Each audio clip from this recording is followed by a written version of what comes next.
Uşaq salır bir şeyi sındırır, ana deyir, əllərim quruyardı məsələn. Bahalı bir şeydir. Başa düşmür ki, Allahla o uşaq şərikdir o işdə.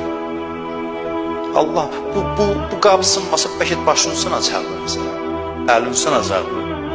İnsan həyatda çətinlik olduğunu qayda kimi qəbul eləməsə, hey təqsirkar axtaracaq hər bir halına. Hey onu bunu qınayacaq. Müəllifi Allahdır bu həyatın. O tənzimləyir həyatı. Dünya bəla evidir. Dünya sıxıntı evidir. Onu bilsin ictimai münasibətlərin üzərində. Gəl maşını vuranda düşüb dava eləməyəcəksin. Elə adamlar burada maşını vuranda desin ki, halal xoşun ki, bu həyatda qaydadır. İndi o səhv edib onu nəsiyyət edirsin, biraz diqqətli sür maşını. Bundan o önə bir söz deməzsən. Gözləməzsən ki, bu Allahdan mənə tərəf gələn bir hadisədir.